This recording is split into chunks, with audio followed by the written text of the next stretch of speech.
স্বাধীন ফিলিস্তিনের দাবিতে উত্তাল বাংলাদেশ, বিশ্বব্যাপী চলা বিক্ষোভের সঙ্গে ছাত্রলীগের সংহতি।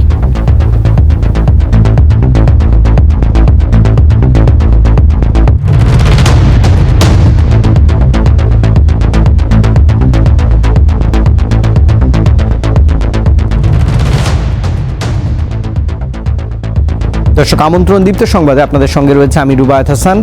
এবারে থাকছে নিটোল টাটা সংবাদ শিরোনাম। টানা দাবদাহের পর দেশের বিভিন্ন স্থানে স্বস্তির বৃষ্টি, কালবৈশাখী ঝড় ও শিলায় ফসলের ক্ষয়ক্ষতি। গাছ কাটা বন্ধে উদ্যোগ না নেয়ায় হাইকোর্টের রুল, দাবদাহ কমানোর পরিকল্পনা না থাকায় ক্ষোভ। সুন্দরবনের আগুন এখনও নেভেনি, তবে নিয়ন্ত্রণে রয়েছে, প্রধানমন্ত্রীকে অবহিত করল মন্ত্রিসভা। প্রথম ধাপের উপজেলা নির্বাচনের প্রচার শেষ, 13 জন প্রার্থী মন্ত্রী এমপির স্বজন, বলছে টিআইবি।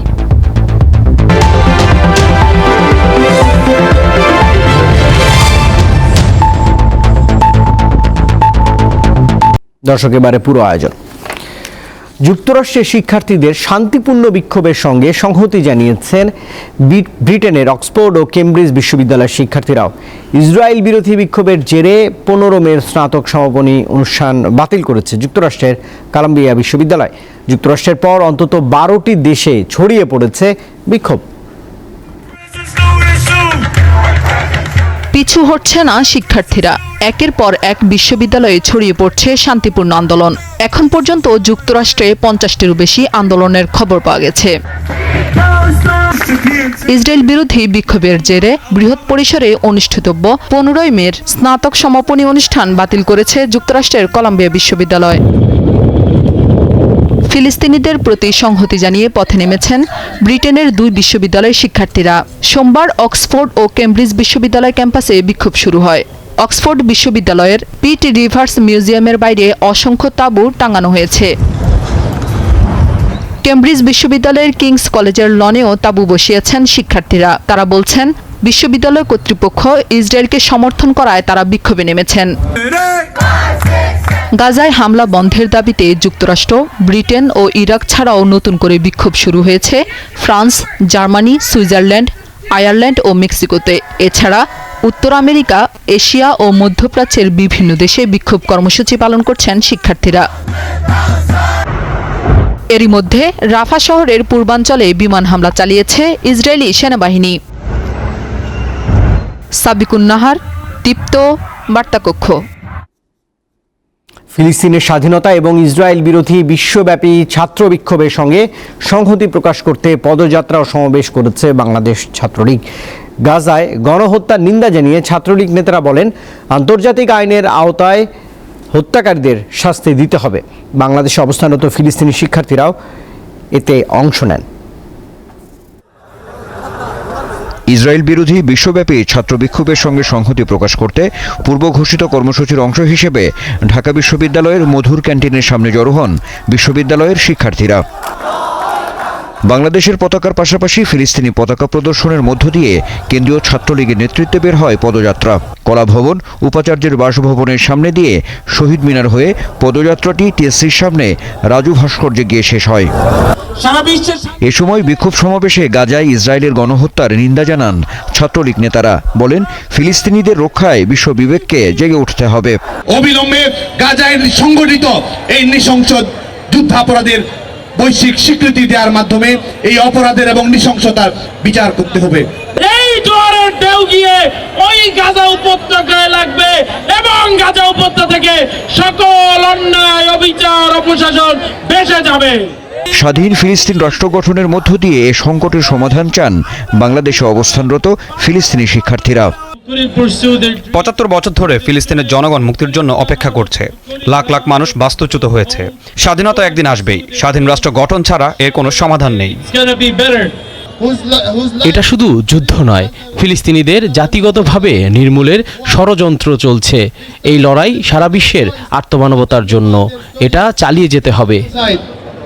পরে ফিলিস্তিনিদের পক্ষে এবং হত্যাকাণ্ড বন্ধে বাংলাদেশ ছাত্রলীগের পক্ষে বিবৃতি পাঠ করা হয়। আনোয়ার হোসেন, দীপ্ত সংবাদ, ঢাকা। রাজধানীর পাশাপাশি দেশের বিভিন্ন শিক্ষা প্রতিষ্ঠানেও ফিলিস্তিনের পতাকা উত্তোলন কর্মসূচি পালন করেছে ছাত্রলীগ। তারা গাজায় গণহত্যা বন্ধের দাবি জানান। স্বাধীন ফিলিস্তিন রাষ্ট্র প্রতিষ্ঠার দাবিতে বিশ্বব্যাপী চলমান ছাত্র আন্দোলনের প্রতি সংহতি জানিয়েছে বাংলাদেশ ছাত্রলীগ। এরই পরিপ্রেক্ষিতে সোমবার সারা দেশে সমাবেশ ও পদযাত্রা করেছে সংগঠনটির বিভিন্ন শাখা। চট্টগ্রাম নগরীর সিআরবি ৭ রাস্তা মোড়ে বিক্ষোভ সমাবেশ অনুষ্ঠিত হয়। এতে ফিলিস্তিনের পতাকা হাতে নিয়ে নগরীর বিভিন্ন থানা ও ওয়ার্ড ছাত্রলীগের নেতাকর্মীরা অংশ নেয়। স্বাধীন রাষ্ট্রের দাবিতে যে আন্দোলন, সেই দাবির পক্ষে বাংলাদেশ ছাত্রলীগ একত্রতা সংহতি জানিয়েছে। বর্বরতা যে হামলা করা হচ্ছে বারবার নিরীহ মানুষদের, তার প্রতিবাদ জানিয়ে এখানে আমরা আওয়াজ তুলতেছি। বাংলাদেশের আপামর ছাত্র জনতা ফিলিস্তিনের পক্ষে আছে। স্বাধীন ফিলিস্তিন রাষ্ট্র প্রতিষ্ঠার দাবিতে পতাকা উত্তোলন ও পদযাত্রা হয়েছে ময়মনসিংহে। এতে ছাত্রলীগ নেতাকর্মী ছাড়াও সাধারণ মানুষ অংশ নেয়। প্রতিবাদ মিছিল ও পদযাত্রা পালন করেছে ব্রাহ্মণবাড়িয়া জেলা ছাত্রলীগ। এতে সাধারণ শিক্ষার্থীও অংশ নেয়। বিক্ষোভকারীরা ফিলিস্তিনকে স্বাধীন রাষ্ট্র হিসেবে ঘোষণার দাবি জানান। খাগড়াছড়িতে ফিলিস্তিনের পতাকা উত্তোলন করে ছাত্রলীগ। এ সময় বক্তারা ফিলিস্তিনি শিক্ষার্থীদের উপর নির্মম অন্যায় অত্যাচার বন্ধের দাবি জানান। ফিলিস্তিনের পতাকা নিয়ে মিছিল ও সমাবেশ করেছে খুলনা মহানগর ও জেলা ছাত্রলীগের নেতাকর্মীরা। একই কর্মসূচি পালিত হয়েছে কুষ্টিয়া, নাটোর ও ফেনীসহ বিভিন্ন জেলায়। নূর আলম, দীপ্ত, বার্তাকক্ষ। টানা কয়েক সপ্তাহের তীব্র তাপদাহের পর দেশের বিভিন্ন জেলায় শুরু হয়েছে স্বস্তির বৃষ্টি। তবে শিলা বৃষ্টি, কালবৈশাখীর আঘাত এবং বজ্রপাতে বিভিন্ন জেলায় গাছপালা সহ ফসলের ক্ষয়ক্ষতি হয়েছে। চট্টগ্রাম নগরীসহ আশপাশের বিভিন্ন উপজেলায় ভারী বৃষ্টির সঙ্গে প্রচণ্ড বাতাস ও মেঘের গর্জন হয়। বৃষ্টির ফলে জনমনে স্বস্তি নেমে এসেছে। বৃষ্টির সাথে তীব্র বাতাসের কারণে মিরসরাই, হাটহাজারী সহ চট্টগ্রামের বিভিন্ন উপজেলায় গাছপালা ভেঙে পড়েছে। ফেনীতে গাছ উপড়ে পড়ায় ঢাকা চট্টগ্রাম মহাসড়কে যান চলাচল বন্ধ ছিল ৪ ঘন্টা। এতে ভোগান্তিতে পড়েন অসংখ্য মানুষ। বরগুনায় মুষলধারে বৃষ্টি হওয়ায় জনজীবনে স্বস্তি ফিরতে শুরু করেছে। তবে লোডশেডিংয়ের কারণে বিপাকে পড়েছেন জেলার বাসিন্দারা। ব্রাহ্মণবাড়িয়ার নাসিরনগরে কালবৈশাখী ঝড়ে ৪০টি বাড়িঘর ক্ষতিগ্রস্ত হয়েছে। পল্লী বিদ্যুতের কয়েকটি খুঁটি ভেঙে বিদ্যুৎ সরবরাহ বন্ধ হয়ে যায়। মুন্সিগঞ্জের ভারী শিলাবৃষ্টির কারণে ব্যাপক ফসলের ক্ষয়ক্ষতি হয়েছে। ফসলের ক্ষেত পরিণত হয়েছে ধ্বংসস্তূপে। সোমবার দিবাগত রাতে ২৫ মিনিটের শিলাবৃষ্টিতে কাঁচা পাকা ধান, কুমড়ো ও বাঙ্গি নষ্ট হয়েছে। টানা তাপপ্রবাহের পর চুয়াডাঙ্গায় বৃষ্টি হয়েছে। বৃষ্টির সঙ্গে ছিল শিলা ও বজ্রপাত, বয়ে গেছে ঝোড়ো হাওয়া। জহিরুল মোহসান, দীপ্ত, বার্তাকক্ষ। তাপপ্রবাহ কমানোর পরিকল্পনার বিষয়ে সরকারের নিষ্ক্রিয়তাকে কেন অবৈধ ঘোষণা করা হবে না তা জানতে চেয়েছে হাইকোর্ট। এছাড়া গাছ কাটা ও পরিবেশ বান্ধব গাছ লাগানোর নীতিমালা প্রণয়নে কর্তৃপক্ষের নিষ্ক্রিয়তার প্রশ্নে রুল জারি করা হয়েছে। পৃথক রিট আবেদনের প্রাথমিক শুনানির পর সোমবার এমন আদেশ দেয় হাইকোর্ট। সম্প্রতি তীব্র গরমে পুড়েছে সারা দেশ। হিট স্ট্রোকে মারা গেছেন কয়েকজন। শিক্ষা প্রতিষ্ঠান বন্ধ রাখা হয়েছে কয়েকদিন। তীব্র গরমের জন্য গাছ নিধনকে দায়ী করেছেন পরিবেশবিদরা।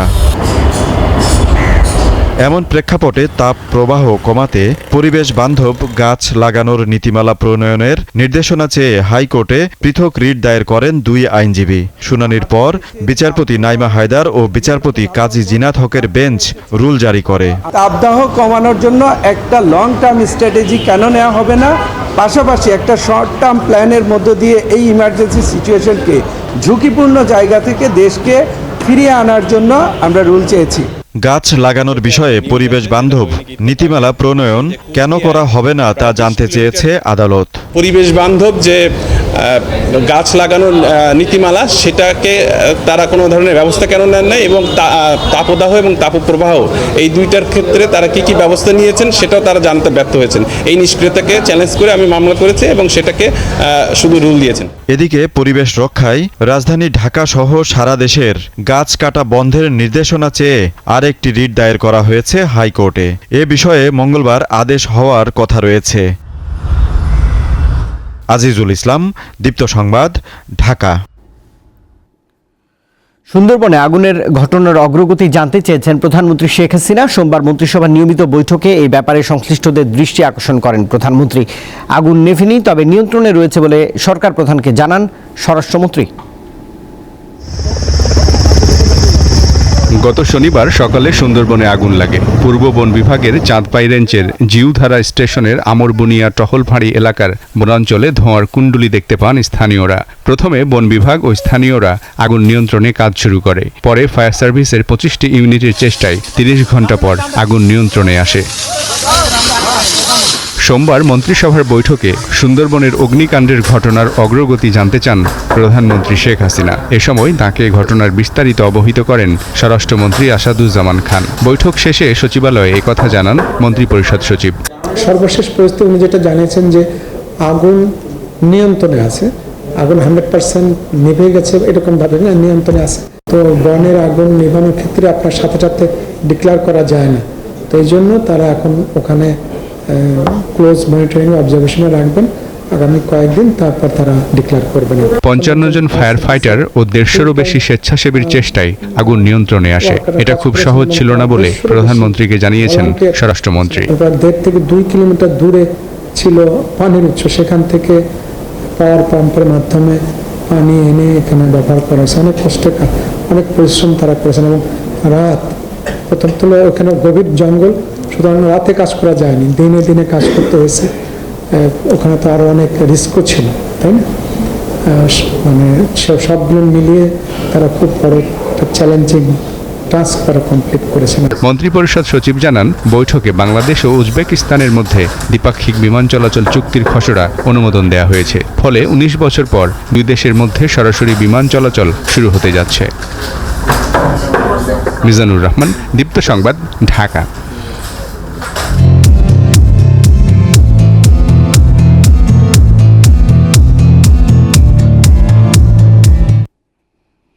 দর্শক, সংবাদের শেষ অংশে থাকছে নিষিদ্ধ নগরী নামে পরিচিত তিব্বতের রাজধানী লাসা নিয়ে একটি প্রতিবেদন। ষষ্ঠ উপজেলার নির্বাচনের প্রথম ধাপের প্রচারণা শেষ হচ্ছে মধ্যরাতে, তাই শেষ মুহূর্তের প্রচারে ব্যস্ত সময় পার করছেন প্রতিদ্বন্দ্বী প্রার্থীরা। দিনরাত সমান তালে চষে বেড়াচ্ছেন ভোটারদের দ্বারে দ্বারে।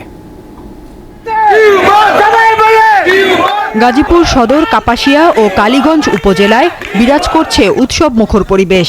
নিজেদের ভোটের পাল্লা ভারী করতে প্রার্থীরা ছুটছেন ভোটারদের দ্বারে দ্বারে। প্রতিদ্বন্দ্বীরা একে অপরের বিরুদ্ধে তুলছেন নানা অভিযোগ। নড়াইলের কালিয়ায় চেয়ারম্যান ও ভাইস চেয়ারম্যান পদে 5 জন করে এবং মহিলা ভাইস চেয়ারম্যান পদে 3 জন প্রার্থী প্রতিদ্বন্দ্বিতা করছেন। মাদারীপুর সদরে চেয়ারম্যান পদে 2 জন, ভাইস চেয়ারম্যান পদে 3 জন এবং মহিলা ভাইস চেয়ারম্যান পদে 5 জন প্রার্থী লড়াই করছেন। জামালপুর সদর ও সরিষাবাড়িতে নেচে গেয়ে চলছে প্রচার উৎসব। মাইকিং এর পাশাপাশি চলছে জনসংযোগ। পোস্টারে সাজিয়ে তোলা হয়েছে নির্বাচনী এলাকা। প্রার্থীরা যে যাই প্রতিশ্রুতি দিক, যোগ্য ব্যক্তিকে ভোট দিতে চান সাধারণ ভোটাররা। যে যোগ্য প্রার্থী তারই দেব ভোট। আমরা ভোট দেবো ভালো সৎ লোককে, যে দেশের উন্নয়ন করতে পারে তাকে। আর গরিব না চিনে তার তো চিনে দরকার নাই। ভোট কেন্দ্রে কেউ বাধা সৃষ্টি ও বিশৃঙ্খলা করলে তাদের কঠোর হস্তে দমন করা হবে বলে জানিয়েছে নির্বাচন কমিশন। ভোটারদের আশ্বস্ত করেছি, আপনারা ভোট কেন্দ্রে এসেন, আপনারা নির্বিঘ্নে আপনাদের ভোটাধিকার প্রয়োগ করবেন, কেউ বাধার সৃষ্টি করতে পারবে না। কোনো রকম গুজব রটিয়ে বা অন্য কোনোভাবে নির্বাচনী পরিবেশ যেন ব্যত্যয় না হয়, আমরা কিন্তু কাজ করে যাচ্ছি। প্রথম ধাপে 152টি উপজেলায় বুধবার সকাল 8টা থেকে বিকাল 4টা পর্যন্ত ভোট গ্রহণ করা হবে। এরই মধ্যে 22টিতে ভোট হবে ইভিএমে। সাদিয়া চৌধুরী, দীপ্ত বার্তাকক্ষ। গত 5 বছরে অস্থাবর সম্পদ বৃদ্ধিতে সংসদ সদস্যদের পেছনে ফেলেছেন উপজেলা পরিষদের চেয়ারম্যানরা। স্থানীয় নির্বাচনেও দাপট বেড়েছে ব্যবসায়ীদের, কোটিপতি প্রার্থী বেড়েছে 3 গুণ। প্রথম ধাপের প্রার্থীদের হলফনামা বিশ্লেষণ করে এসব তথ্য প্রকাশ করেছে টিআইবি। উপজেলা পরিষদ নির্বাচন 2024-এর প্রথম ধাপের হলফনামা বিশ্লেষণ ও ফলাফল প্রকাশ করতে সোমবার সংবাদ সম্মেলনের আয়োজন করে ট্রান্সপারেন্সি ইন্টারন্যাশনাল বাংলাদেশ টিআইবি। প্রতিবেদনে বলা হয়, প্রথম ধাপের উপজেলা নির্বাচনে চেয়ারম্যান, ভাইস চেয়ারম্যান ও নারী ভাইস চেয়ারম্যান প্রার্থীর মধ্যে 117 জনই কোটিপতি, আর নির্বাচনে 13 জন প্রার্থী মন্ত্রী এমপির স্বজন। 5 বছরে একজন চেয়ারম্যানের আয় বেড়েছে সর্বোচ্চ 3,319%। 10 বছরে এই বৃদ্ধির হার সর্বোচ্চ 18,233%। অস্থাবর সম্পদ বেড়েছে সর্বোচ্চ 4,251%। স্ত্রী ও নির্ভরশীলদের সম্পদ বৃদ্ধির হার সর্বোচ্চ এক্ষেত্রে 12,400%। জাতীয় নির্বাচনের মতো স্থানীয় সরকার নির্বাচনেও ব্যবসায়ী প্রার্থীর দাপট বাড়ছে জানিয়ে সংস্থাটি বলছে, চেয়ারম্যান প্রার্থীদের প্রায় 12% ঋণগ্রস্ত, আর হলফনামায় গৃহিণী হিসেবে পরিচয় দেওয়া নারী প্রার্থীদের 19%ই ব্যবসায়ী। প্রার্থীদের 17% বিভিন্ন মামলায় অভিযুক্ত। যাদের উপর অর্পিত দায়িত্ব নির্বাচন কমিশন, জাতীয় রাজস্ব বোর্ড এবং দুর্নীতি দমন কমিশন, এই ধরনের প্রতিষ্ঠানগুলো কিন্তু তাদের ভূমিকাটি স্বপ্রণোদিতভাবে কখনোই পালন করে না, বা হলফনামার তথ্যে তাদের যে আয় সম্পদের হিসাব আমরা দেখলাম কোনো কোনো ক্ষেত্রে যে হাজার হাজার গুণ বৃদ্ধি, সেটি তো অন্যদেরকে উৎসাহিত করবে। আমি কেন বাদ যাবো? কাজে এখানে সুস্থ প্রতিযোগিতা নয়, আসলে জাতীয় স্বার্থ নয়, জনস্বার্থ নয়, এখানে ব্যক্তি স্বার্থটাই মূলত প্রাধান্য পাচ্ছে। তিনি জানান, প্রায় 93% প্রার্থী কোটি টাকার নিচে আয় দেখিয়েছেন, আর 40% আয় দেখিয়েছেন 3.5 লাখ টাকার নিচে, অর্থাৎ করযোগ্য আয় নেই তাদের। তানভীর খন্দকার, দীপ্ত সংবাদ, ঢাকা। সরকারি চাকরিতে প্রবেশের বয়সসীমা আপাতত বাড়ানোর সিদ্ধান্ত হয়নি বলে জানিয়েছেন জনপ্রশাসন মন্ত্রী ফরহাদ হোসেন। সোমবার জাতীয় সংসদে 2টি সম্পূরক প্রশ্নের জবাবে তিনি একথা জানিয়েছেন।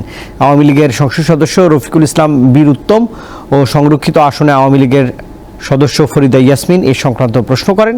সরকারি চাকরিতে যোগদানের যে বয়সসীমা রয়েছে তা শিথিল করে অন্তত 35 বছর করা যায় কিনা তা জানতে চাওয়া হয়। উত্তরে জনপ্রশাসন মন্ত্রী বলেন, এটি নীতিগত সিদ্ধান্তের বিষয়ে প্রধানমন্ত্রীর সঙ্গে আরও আলাপ আলোচনা করা হবে। কখনো নিয়োগ, এটি আমাদের নীতিগত সিদ্ধান্তের বিষয়, এবং আমরা এ নিয়ে মাননীয় প্রধানমন্ত্রীর সাথে বিষয়টি নিয়ে আরও আলাপ আলোচনা করব। তবে আপাতত আমাদের এ ধরনের বয়স বাড়ানো চাকরির ক্ষেত্রে এখন পর্যন্ত আমাদের সিদ্ধান্ত নাই। আমরা এই সমস্ত বিষয় নিয়ে আমরা আরও আলোচনা পর্যালোচনা করে আমরা ভবিষ্যতে দেখব। ন্যাশনাল ব্যাংক অন্য কোনো ব্যাংকের সঙ্গে একীভূত হবে না বলে জানিয়েছেন ব্যাংকটির পরিচালনা পর্ষদের চেয়ারম্যান খলিলুর রহমান। সোমবার বিকেলে রাজধানীর বাংলা মোটরে ন্যাশনাল ব্যাংকের প্রধান কার্যালয়ে এক সংবাদ সম্মেলনে এই কথা জানিয়েছেন তিনি। 10 সদস্যের পরিচালনা পর্ষদ নিয়ে নতুনভাবে ব্যাংক গঠন করা হয়েছে উল্লেখ করে তিনি বলেন, এর আগে যা হওয়ার হয়েছে, আর কোনো লুটপাট হবে না। ব্যাংক থেকে যারা টাকা নিয়েছেন তাদের টাকা ফেরত দিতেই হবে। 1 বছরের মধ্যে ব্যাংকটিকে আগের অবস্থায় ফিরিয়ে নেয়ার প্রত্যয়ও ব্যক্ত করেছেন তিনি।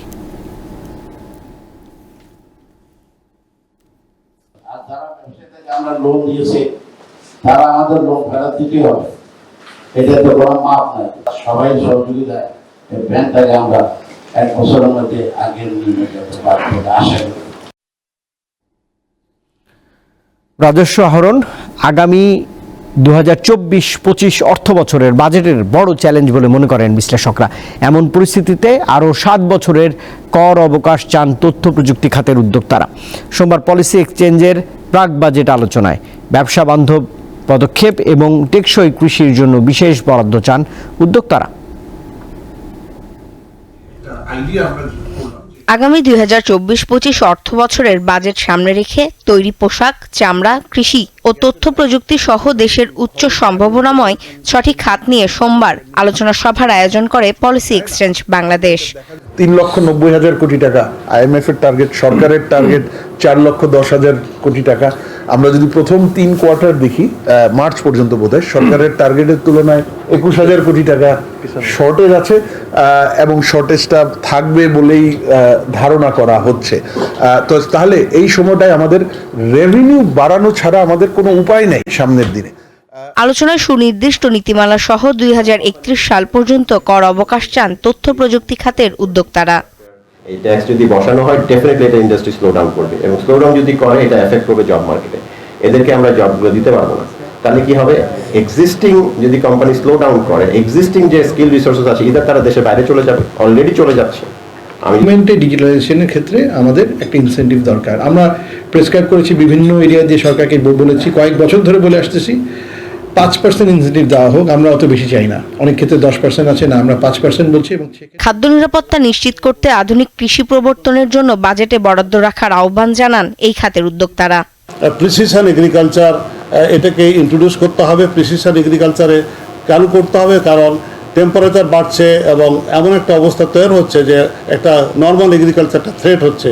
সে সরকারকে প্রথম শুরু করতে হবে এবং এখানে বাজেট প্রভিশন রাখতে হবে। কোনো কোনো খাতে একই আয়ের উপর দুইবার ট্যাক্স দিতে হয় মন্তব্য করে ভ্যাট আইন স্বচ্ছ করার তাগিদ দেন ব্যবসায়ীরা। আতিয়া আনোয়ার অন্তু, দীপ্ত সংবাদ, ঢাকা। জীবনভর নিজেকে নিয়োজিত রেখেছিলেন বাংলাদেশের কল্যাণে। মৃত্যুর পরও প্রাসঙ্গিকতা হারাননি তিনি। তাঁর কর্নিয়ায় এখন দুজন চোখে দেখছেন। তিনি বাংলাদেশের জাতীয় পতাকার অন্যতম নকশাকার বীর মুক্তিযোদ্ধা শিবনারায়ণ দাস। শিবনারায়ণ দাস বাংলাদেশের জাতীয় পতাকার অন্যতম নকশাকার। 19 এপ্রিল মারা যান কুমিল্লার এই বীর মুক্তিযোদ্ধা। মৃত্যুর আগে দান করেন চোখ।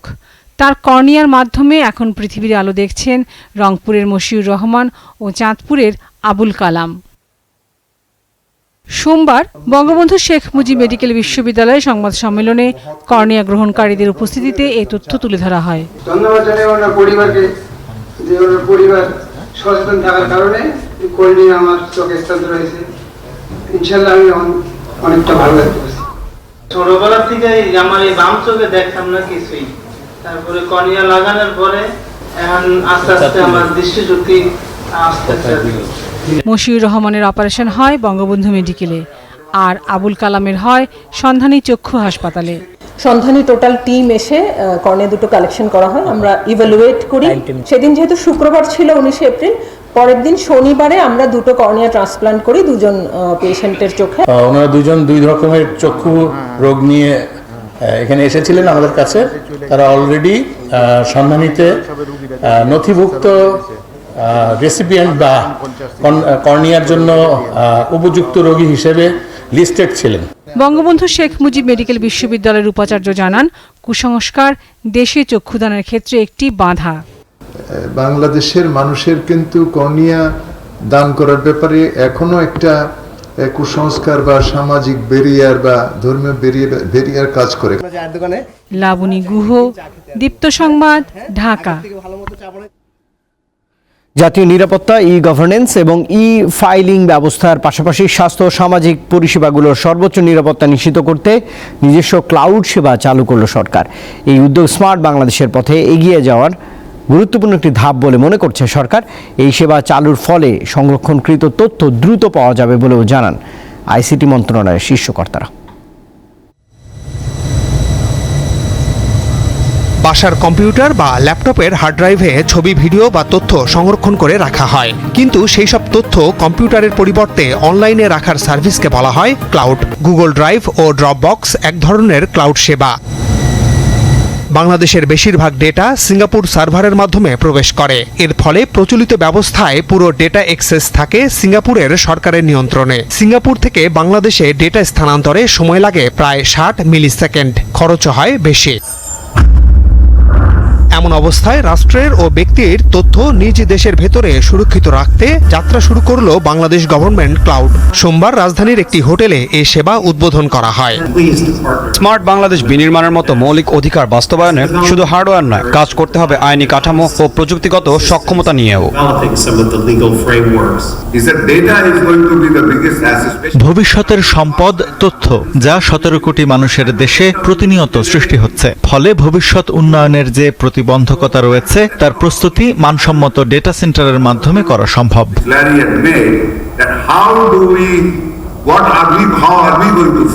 গাজীপুরের কালিয়াকৈরে বঙ্গবন্ধু হাইটেক সিটিতে গড়ে তোলা হয়েছে ডেটা সেন্টার। ডেটা স্টোরেজ ও ডিজাস্টার রিকভারি সেবায় সরকারি ডেটা সেন্টারকে সহায়তা দিচ্ছে যুক্তরাষ্ট্রের ওরাকল। আমাদের যে সক্ষমতা তৈরি হয়েছে, আমাদের ডিজিটাল নথি থেকে শুরু করে আমাদের অন্যান্য প্ল্যাটফর্মগুলো এবং অন্যান্য সরকারের যেগুলো সেবা, সেগুলো আমরা আশা করছি যে তারা অত্যন্ত নিরাপদে সংরক্ষণ করা এবং সেগুলো পরিচালনার জন্য বাংলাদেশ গভর্নমেন্ট ক্লাউডেই সেই সিস্টেম, সফটওয়্যার এবং প্ল্যাটফর্মগুলো তারা এখানে হোস্ট করবে। তিনি জানান, সরকারি ক্লাউড সেবা স্থানীয়ভাবে ডেটা সুরক্ষার পাশাপাশি সরকারি প্রতিষ্ঠানগুলোর ডিজিটাল নিয়ন্ত্রণ নিশ্চিত করবে।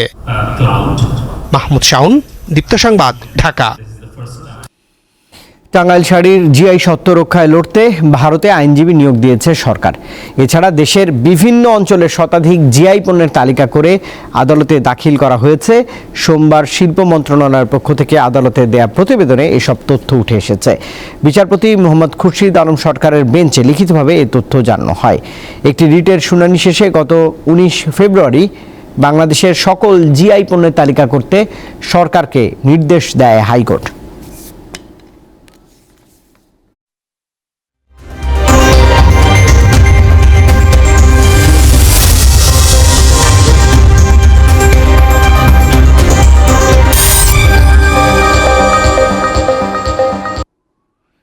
ভারতে চলমান লোকসভা নির্বাচনে আগামীকাল তৃতীয় ধাপের ভোট গ্রহণ অনুষ্ঠিত হবে। এ দফায় ভোটাভুটি হবে 12টি রাজ্যের 94টি আসনে। এর মধ্যে পশ্চিমবঙ্গের উত্তর ও দক্ষিণ মালদা, মুর্শিদাবাদ এবং জঙ্গিপুরের 4টি আসনে ভোট অনুষ্ঠিত হবে। ওই 4টি আসনে এক সময় কংগ্রেসের ঘাঁটি হিসেবে খ্যাত হলেও বর্তমানে সেই দাপট কমে এসেছে। এবার এই 4 আসনে লড়াই হবে তৃণমূল, বিজেপি, কংগ্রেস ও বাম দলের প্রার্থীর মধ্যে।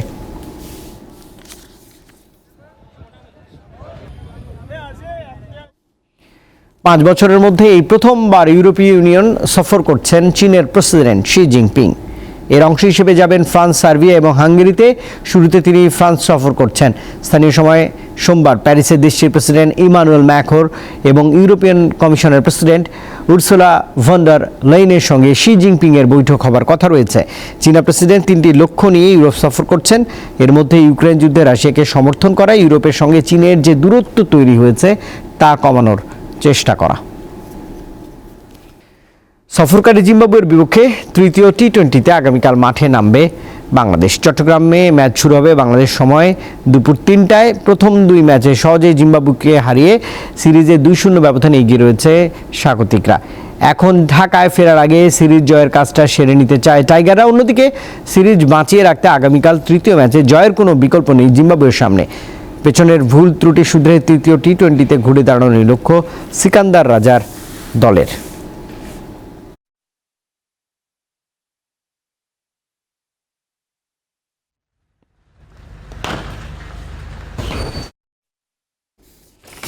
এবার দর্শক ভিন্ন ধরনের খবর জানাচ্ছি।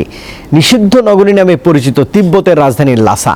নানা প্রতিবন্ধকতা থাকলেও হিমালয়ের পাশের এ শহর পর্যটকদের কাছে খুবই আকর্ষণীয়। তিব্বতের রাজধানী লাসা, যা নিষিদ্ধ নগরী নামেই বেশি পরিচিত। তিব্বতী ভাষায় লাসা শব্দের অর্থ ঈশ্বরের স্থান। পৃথিবীর উচ্চতম শহরগুলোর একটি হলো লাসা। সত্যিই যেন ঈশ্বরের স্থান। সমুদ্রতল থেকে শহরটি প্রায় 11,450 ফুট উঁচুতে অবস্থিত। তিব্বতী মালভূমির দ্বিতীয় জনবহুল অঞ্চল লাসা। হিমালয় পর্বতের পাশের এই শহরটি পর্যটকদের জন্য খুবই আকর্ষণীয় স্থান। দুর্গম পথ পাড়ি দিয়ে পর্যটকরা এখানে ভিড় করেন এর শৈল্পিক সৌন্দর্য উপভোগ করার জন্য। নাদিরা জাহান, দীপ্ত বার্তাকক্ষ। দর্শক, এই খবরের সঙ্গে শেষ করছি দীপ্ত সংবাদ। তবে শেষ করার আগে নিটোল টাটা সংবাদ শিরোনাম থাকছে আরেকবার। টানা দাবদাহের পর দেশের বিভিন্ন স্থানে স্বস্তির বৃষ্টি, কালবৈশাখী ঝড় ও শিলায় ফসলের ক্ষয়ক্ষতি। গাছ কাটা বন্ধে উদ্যোগ না নেয় হাইকোর্টের রুল, দাবদাহ কমানোর পরিকল্পনা না থাকায় ক্ষোভ। সুন্দরবনের আগুন এখনো নেভেনি, তবে নিয়ন্ত্রণে রয়েছে, প্রধানমন্ত্রীকে অবহিত করল মন্ত্রিসভা। প্রথম ধাপের উপজেলা নির্বাচনের প্রচার শেষ, 13 জন প্রার্থী মন্ত্রী এমপির স্বজন, বলছে টিআইবি। দর্শক, এই ছিল এখনকার মতো। এতক্ষণ সঙ্গে থাকবার জন্য ধন্যবাদ সবাইকে। এছাড়াও আরও তথ্য বিনোদনের জন্য আপনি যুক্ত থাকতে পারেন দীপ্ত টেলিভিশনের ডিজিটাল প্ল্যাটফর্মগুলোতে। শুভরাত্রি।